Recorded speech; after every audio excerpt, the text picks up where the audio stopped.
बैसाखी है जी, हम लोग कहीं बाहर कभी सम्मेलनों में जाते हैं, दिल्ली बम्बई कहीं बाहर जाते, बहुत स्वागत सम्मान होता, सब कुछ होता है।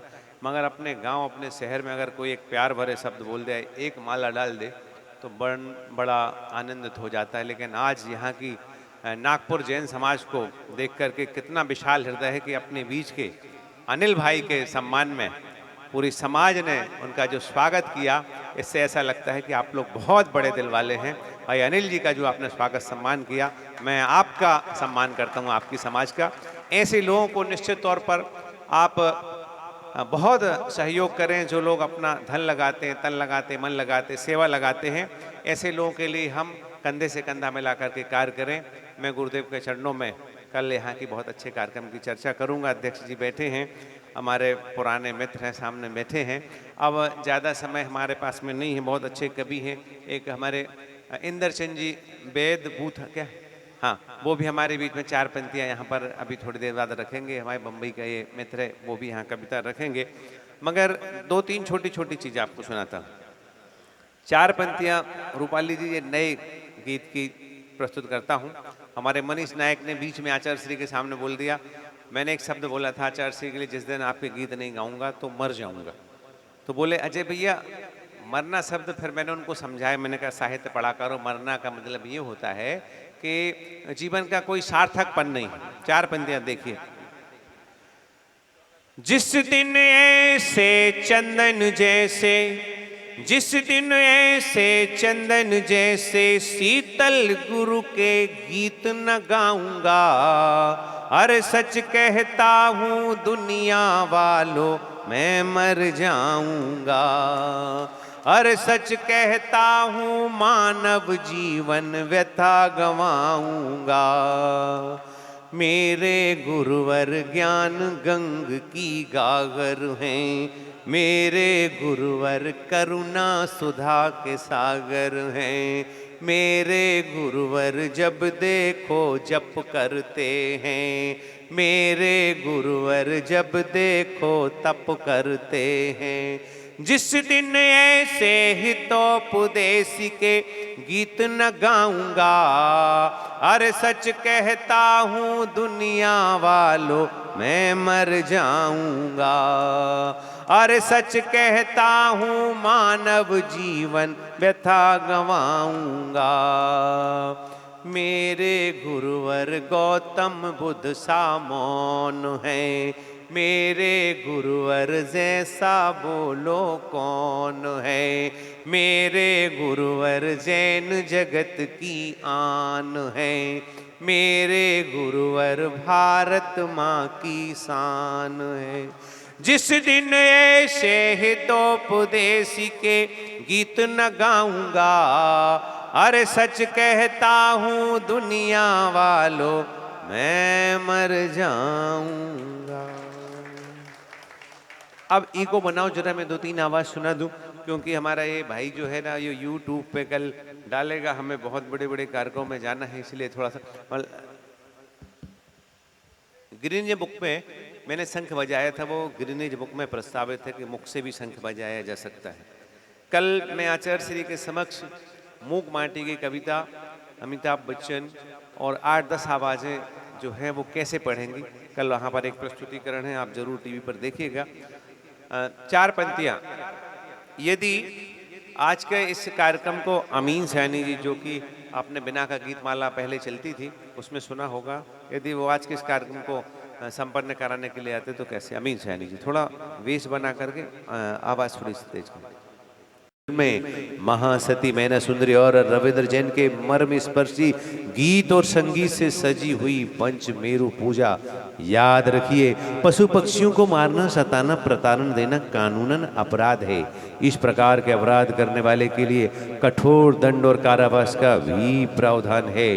कटने ले जाए जाने वाले पशुओं की सही सही जानकारी आप हमें इस पते पर दें। नमस्कार, जय जिनेन्द्र। अच्छा लगे तो ताली जरूर बजाते जाइएगा। यदि महाभारत के मैं समय हूँ, मैं अगर 5 मिनट लेट नहीं होता तो महाभारत के मैं समय हूँ में मेरी आवाज़ आती।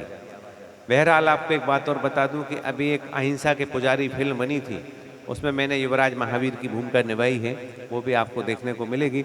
और महाभारत के मैं समय हूँ। आचार्य श्री का जीवन परिचय मैंने 1 घंटे का बनाया है, मगर आधे मिनट में आपको, कभी आप लोगों ने सुना होगा, आज नया एपिसोड आपको सुनाता हूँ। दया धर्म जब जब घटे, बढ़े पाप अभिमान, तब तब युग में जन्म ले जगपालक भगवान।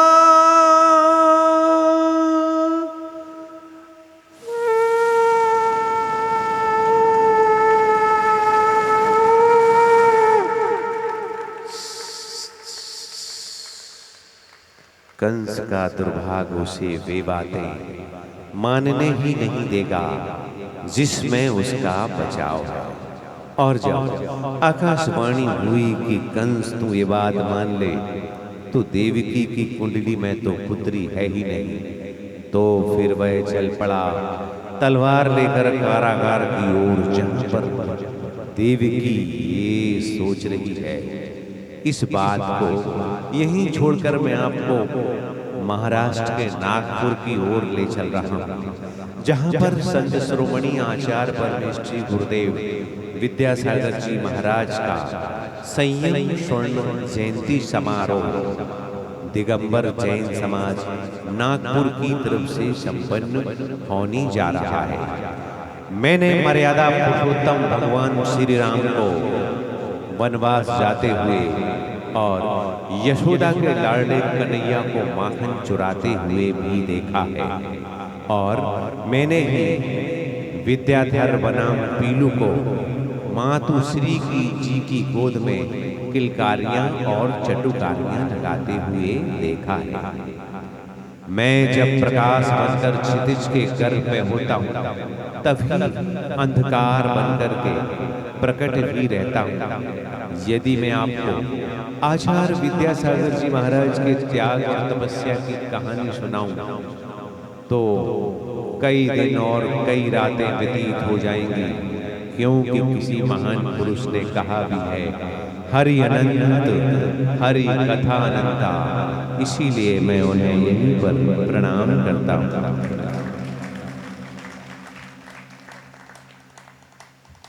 स्वर्गीय मुकेश जी होते गायक, और वो शब्द व्यसन पर कोई गीत पढ़ते या कुछ पंक्तियां पढ़ते हो सुना। जहां मांग भरी सिंदूरी में और नारी जली तंदूरी में, ये बूचड़ खाने खोलते हैं और गांधी की जय बोलते हैं, और गांधी की जय बोलते हैं। अब हम तो क्या, सारी दुनिया यही तो कहती है, हम उस देश के वासी हैं, हम उस देश के वासी हैं, जिस देश में गौएं कटती हैं, जिस देश में गौएं कटती हैं। मत करो हिंसा किसी की और झूठ कभी ना बोलो, और छोड़ो बेईमानी, निज अंतर अखियां खोलो। जाना ना नजदीक तुम कम तौल माप के, जुआ और चोरी से, रिश्वत खोरी से रहियो हमेशा ही दूर। अरे ये रस्ते हैं पाप के, जुआ और चोरी से। ये मांस सुरा का खाना और पीना बिल्कुल छोड़ो, करो ब्रह्मचर्य का पालन, पर नार से नाता तोड़ो। मन में ना आए कभी छल छंद आपके, जुआ और चोरी से। गुरुवर की है महिमा अपरंपार, डूबती नैया की है ये पतवार। तू जान ले पहचान ले, संसार किसी का घर नहीं कब निकले प्राण मालूम नहीं, मीठा मीठा बोल तेरा क्या बिगड़े क्या बिगड़े। यदि पुराने जमाने गायक केएल सहगल होते और वो भगवान पार्श्वनाथ की स्तुति पढ़ते, दो पंक्तियां। ये सारी आवाजें मैं आचार्य श्री को सुना चुका हूँ। आचार्य श्री ने बहुत अच्छे से आशीर्वाद दिए। मैंने कहा आचार्य श्री ये कोई, मैं आपकी कविता पढ़ता हूँ तो लोगों को भ्रम होता है आपकी आवाज का, तो आचार्य श्री बोले नहीं, ये तुम्हारी कला है। और आचार्य श्री ने मुझे बहुत उस पर आशीर्वाद दिया। और कल संयम वर्ष पर ये काव्य पाठ भी उनके सामने होगा जो आपके बीच में सुना रहा हूँ। केएल सहगल, अनिल भैया। जग के दुख की तो परवाह नहीं है, स्वर्ग सुख की भी चाह नहीं है, मैं तो जामन मरन होवे सायतन पारस प्यारा,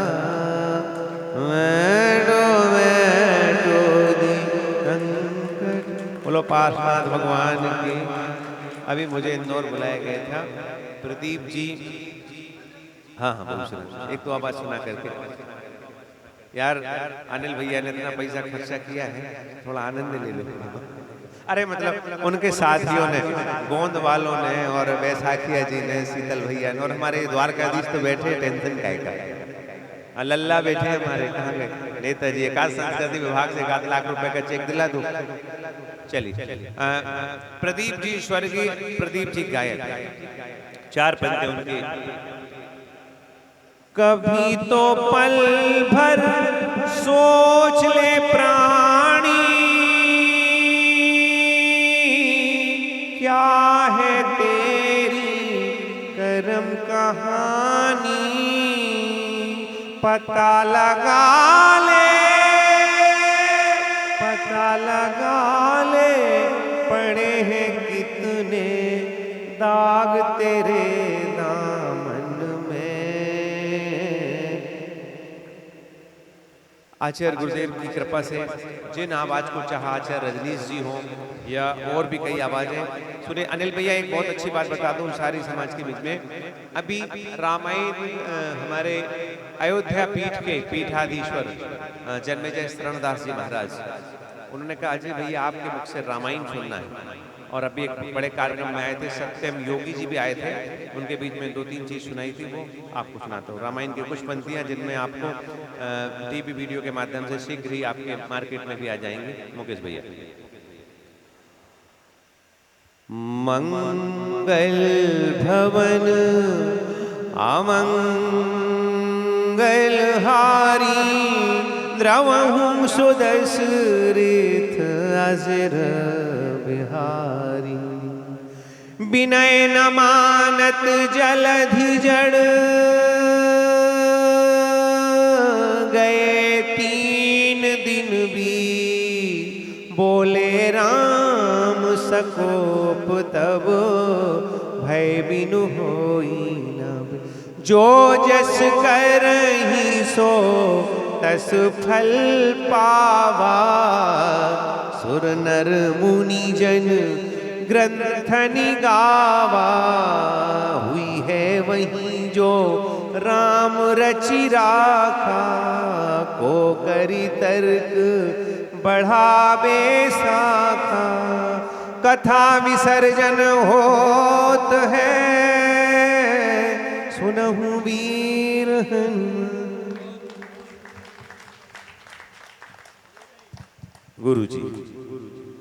गुरुजी का मैंने नमोस्तु बोला। गुरुजी इतने हंसे कि पूरी पब्लिक हंस पड़ी। मैंने पहली बार इतना गुरु को हंसते देखा। और मेरे से मैं सोच पे गया तो चंद्रसेन जी कहते आचार्य श्री अजय अहिंसा कमंडल मांग रहे। तो आचार्य श्री ने कमंडल देना तो बंद कर दिया। तो आचार्य श्री हमारी तरफ देख करके बोले यदि मैं आपको कमंडल दे दूं और फिर वापस नहीं लूं तो हमने कहा आचार्य श्री अब आप दे रहे हैं, 2-4-10 साल पहले दे देते तो ठीक था, अब तो आपको 2 नहीं 3 कमंडल देने पड़ेंगे। बड़े खुश होकर के आचार्य श्री का बहुत ऐसा उनकी कृपा रहती है। मैं आचार्य श्री के पास मैंने कहा आचार्य श्री संयम स्वर्ण महोत्सव एक बहुत अच्छा कवि सम्मेलन होगा। बोले कवियों का काम है कविता सुनाए, और जन्म जयंती और निर्माण महोत्सव तो तीर्थंकर भगवान का मनाया जाता है। हमने कहा आचार्य श्री आपकी स्वर्ण जयंती पर हम एक कवि सम्मेलन करेंगे। बोले देखो जन्म जयंती स्वर्ण जयंती भगवान की मनाई जाती है, और हमने कहा आचार्य श्री भगवान की तो मनाई जाती, लेकिन हमारे लिए तो आप भगवान हो। तो आचार्य श्री कहते हैं कि भगवान की माँ को 16 स्वप्न आए थे और मेरी माँ को नहीं आए। 122 देशों के चैनल के माध्यम से आस्था संस्कार चैनल की टीवी के लोग वहाँ पहुँचे, तो वहाँ के अध्यक्ष ने कहते अजय अहिंसा से बात कर लो, वही आचार्य श्री से बात करेंगे। आचार्य श्री आहार पे गए थे, मैंने फटाफट जल्दी चैनल लगा दिए। मैंने कहा आचार्य श्री ये बोले ये क्या है? कुछ नहीं आचार्य श्री आपकी दिनचर्या को 122 देशों में दिखाना चाहते हैं, आपकी त्याग तपस्या को लोग घर पे बैठ करके देख लेंगे, ये अच्छा नहीं। आचार्य श्री वानगी के रूप में आप कुछ नहीं बोले, मैं तो फिल्मों में काम करता ही नहीं, मैं शूटिंग तो कर ही नहीं सकता। मैंने कहा आचार्य श्री ठीक है, लेकिन वानगी के रूप में थोड़ा सा, ताकि चर्या लोग देख लेंगे आपकी। आचार्य श्री ने बहुत गजब का जवाब दिया। आचार्य श्री के सामने फिर मैंने मंच में सुनाया, तो आचार्य श्री बहुत, मैंने कहा आचार्य श्री फिर भी आपकी दिनचर्या 122 देशों में लोग देख लेंगे। बोले अच्छा ये बताओ, तुम किसी अनाज के व्यापारी के पास जाते हो तो वो अनाज सैंपल में वानगी के रूप में देता है? हाँ आचार्य श्री देता है, गेहूँ दाल चावल दे देता वानगी। बोले यदि किसी जौहरी की दुकान पर जाओगे तो क्या वो हीरा जवाहरात वानगी के रूप में देगा? मैं चुप हो गया और मैंने उन लोगों से कहा भाई साहब आप लोगों को तो जितना लेना हो आप ले लो, और नमोस्तु करके आचार्य श्री बहुत मुस्कुराए। बहुत सारी ऐसी चीज़ें हैं जो उनके, हमारे पास में पूछ सुधा सागर जी महाराज के पास से फ़ोन आए थे कि अजय अहिंसा आपके पास बहुत सारी आचार्य श्री की ऐसी चीज़ें हैं और आप सुनाइए। भाई साहब मैं कुछ कविता गीत बनाता नहीं, अपने आप बन जाते। मैं आचार्य श्री के पास जब कभी मैं आचार्य श्री पास बैठूंगा सभा में होऊंगा तो वो जरूर कोई ना कोई बात कवियों की छेड़ देंगे। मैंने कहा आचार्य श्री अभी हम एक कवि सम्मेलन में गए थे तो डायमंड सीमेंट का प्रचार लिखा था, उसमें आपकी फोटो बनी थी, आप आशीर्वाद दे रहे थे, नीचे डायमंड सीमेंट की बोरियां रखी थी, मगर आचार्य श्री उसमें जो लिखा था ये मेरी समझ में नहीं आया कि वो आपके लिए लिखा था या डायमंड सीमेंट के लिए। तो वहाँ बेनाड़ा जी और भी लोग थे, सब लोग हंस पड़े। बोले अजय भैया क्या लिखा था? मैंने कहा उसमें लिखा था खरा परखा जांचा हर कसौटी पर सांचा। ये डायमंड सीमेंट का एक प्रचार था। मैंने कहा आचार्य श्री आप पे लिखा है कि सीमेंट के लिए लिखा है? तो उनकी बहुत कृपा है। बहरहाल दुनिया में ऐसे इतने करुणावान, अपने भक्तों के प्रति बहुत अनुराग वात्सल्य रखने वाले ऐसे महान आचार्य, जिनने कहा कि इंडिया नहीं भारत कहो, ये भारत का नाम, उनका बहुत बड़ी सोच है। आप सोच रहे होंगे इंडिया और भारत, इसमें बहुत बड़ी सोच है। आने वाले समय में कोई कहता है हिंदुस्तान, कोई कहता है इंडिया, उनका कहना भारत। ये भरत चक्रवर्ती के नाम से भारत का नाम पड़ा और उसी भारत के नाम से भारत का नाम पढ़ना चाहिए। हिंदी में आप लिखिए, हिंदी में बोलिए, अपनी संस्कृति को बिल्कुल ना छोड़िए। जो गौ हत्या हो रही है, भूड़ हत्या हो रही है, उसे बचाएं। और एक और बड़ी बात कहना चाहता हूं कि जैन समाज की जनसंख्या बहुत कम होती जा रही है। इस बात के लिए भी जैन समाज को सोचना चाहिए और इस बारे में कदम बढ़ाना चाहिए। और 4 पंक्ति और निवेदन करना चाहता हूँ कि आचार्य श्री की मूक माटी की कविता, जिस मूक माटी को बनारस हिंदू विश्वविद्यालय में एमए फाइनल के कोर्स में रखा गया है, वो सुनाता, जिसमें लोगों को आवाज का भ्रम है। ओम नमः सिद्धिव्या, ओम नमः सिद्धिव्या। जय बोलिए देवादिदेव अरिंद देवे खजरट श्री आदिनाथ भगवान की, अचर कुंद कुंद देव भगवान की, आचुर गुरुवर ज्ञान सागर मुनि महाराज की, अहिंसा परमो धर्म की, मंगलाचरण हुआ। इसको प्रांत सीमा तीत शून्य मय नीलमा बिछाई, इधर नीचे निरे नीरवता छाई, निशा का अवसान हो रहा है। भानु की निद्रा टूट तो गई हा, किंतु वह लेटा हा माँ की मार्दव गोद में, मुख पर अंचल लिए करवटें बदल रहा। लज्जा के घूंघट में डूबती सी कुमुदनी प्रभाकर के कर छुअन से बचना चाहती हा। वह अपनी सराग मुद्रा को, पराग मुद्रा को पाखरियों की ओट देती हा। लो इधर वहाद खुली कमलनी, डूबते चांद की चांदनी को भी नहीं देखती आंखें खोलकर, क्योंकि ईर्ष्या पर विजय प्राप्त करना सबके बस की बात नहीं है। वह भी स्त्री पर्याय में एक अनहोनी सी घटना। जिस देश में सूर्योदय के पहले पहले लाखों लाख पशुओं का वध कर दिया जाता हो, वह देश राम और महावीर का नहीं हो सकता है। यही प्रार्थना वीर से अनुनय से कर जोर, हरी भरी दिखती रहे धरती जान। बोलो आचार्य गुरुदेव विद्यासागर जी महाराज। एक और अंतिम कविता सुना करके मैं गौरी धाकड़ जी को आपके बीच में, फिर हमारे बम्बई वाले बिल्कुल प्लीज कैसे। हाँ, आचार्य रजनीश, मुझे भंवरताल गार्डन जबलपुर बुलाया गया था कि उनके कुछ चीज बोलने के लिए, रजनीश जी की वो बनती हैं आपके बीच में। वो आवाज थोड़ी सी मैच कर रहा हूँ भाई साहब। कर्म सिद्धांत का एक नियम है कि तुम किसी को चुटकी भर दुख दोगे तो बदले में थपेड़े भर दुख प्राप्त होगा। एक हाथ से लुटाओगे तो 1000 हाथ से पाओगे। ये कर्म सिद्धांत का एक नियम है। सुबह का वक्त था, सम्राट अकबर, उनकी बेगम जोधाबाई और बीरबल नदी किनारे घूमने जा रहे थे। सबसे आगे जोधाबाई, उनके पीछे बीरबल और सबसे पीछे सम्राट अकबर चल रहे थे। सम्राट अकबर को मजाक सूझी तो उन्होंने अपने आगे चल रहे बीरबल के कमर पर एक चिकोटी कसी। बीरबल दर्द से कराए उठे, उनसे रहा नहीं गया, तो उन्होंने अपने आगे चल रहे जोधाबाई की कमर पर एक चिकोटी कसी। जोधाबाई से रहा नहीं गया तो उन्होंने पलट करके एक जोरदार तरीके से तमाचा बीरबल के गाल पर दे मारा। बीरबल से भी रहा नहीं गया तो उन्होंने अपने पीछे चल रहे सम्राट अकबर के गाल पर एक तमाचा जोरदार तरीके से दे। सम्राट अकबर बोले, बीरबल ये क्या बेवकूफ़ी है, बीरबल ये क्या बदतमीजी है। बीरबल बोला, जिन्नल्लाही गुस्ताखी माफ हो, आपने चिट्ठी भेजी थी उसका जवाब आया है।